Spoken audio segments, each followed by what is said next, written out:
Today, in today's puppy class, we're covering our wait. We're starting with the wait, the impulse control, so that our puppies learn to stay or wait on command. Now last week we did our stay command, so the puppies are really good with their impulse control.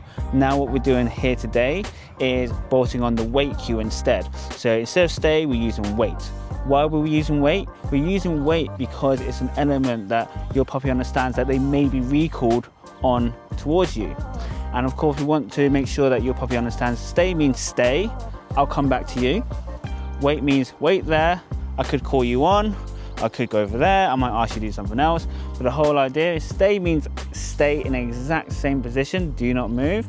Wait means something else is going to happen. So you can anticipate recall, which isn't too much of a big deal for a wait.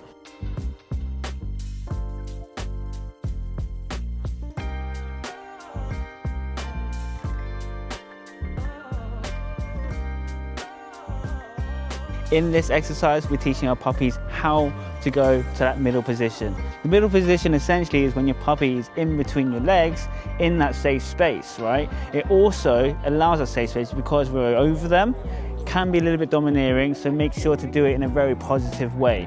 What we're also teaching puppy here is that it can be on bolt on the recall, right? So if they're 2 meters out or 5 meters out, you ask them for the middle, they come straight, all the way over, in between the legs, a nice sit position in between the legs as well, so that you can reward. You can then put the collar on. Whatever you need to do, you can do that when your puppy is in that nice safe position.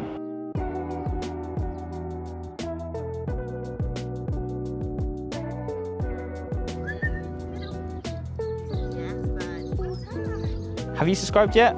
If not, make sure to hit that subscribe button and turn your notifications on as well.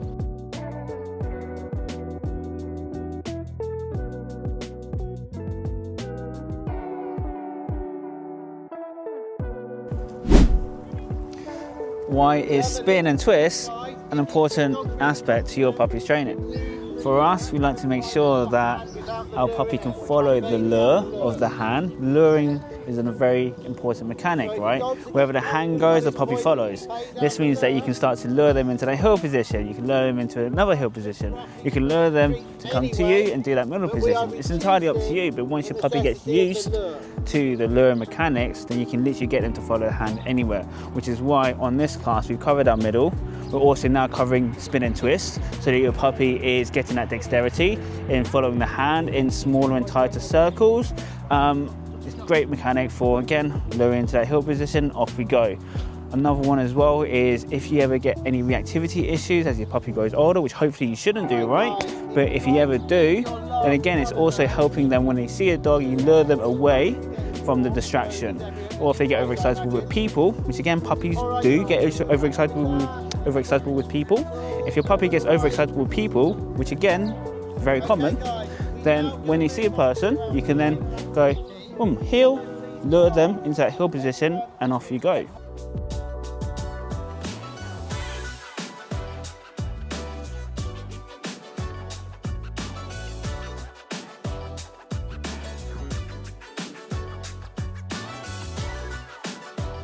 To wrap up today's class, we're going through our restraint recall.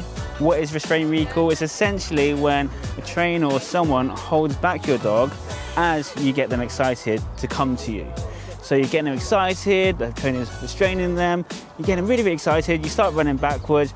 All your puppy wants to do is run over to you, right? So they want to sprint to you, they want to run to you as fast as they can. This is how we build on that reliable and fast recall as well. So really essential training game here is the restraint recall.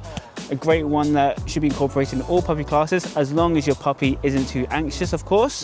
If your puppy is anxious, then you can build this up really, really slowly, right? You can just start to take a couple of steps away, come back, reward, a couple of steps away, come back, reward, few steps, recall. So they're getting used to someone else handling that lead as well, and you also building distance. So a really good one there for the anxious pups. A really nice class that you led today, Colin. Really, really good. You can see that all the puppies are really engaged. Why did you lay out the class in terms of the structure, the different exercises, why did you lay the class out like that, like what you've done today, please? Essentially, the way it was structured, there's themes. If you look at it quite carefully, like the luring theme, for example, I wanted to teach luring, so the clients were getting familiar with positioning their dog, manoeuvring their dogs correctly. Yeah.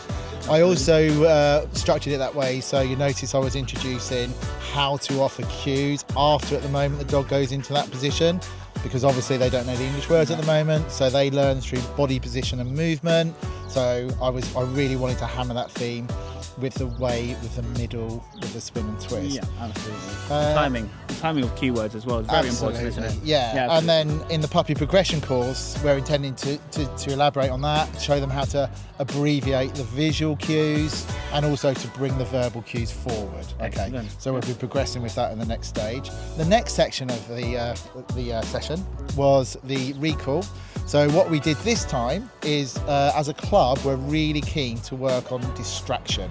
Absolutely. Okay, because out in the real world, obviously, what we do on the training ground isn't necessarily going to work unless we introduce reliability with distractions around them. So we therefore set up 2 recall alleys, or distraction alleys if you'd like to call them that, and we introduce with that restrained recall, because restrained recall gives us so much in terms of the puppy's motivation, the excitement, the excitement, the chase, and that loads the odds much more in our favour. Okay, so that's why the session was structured like that.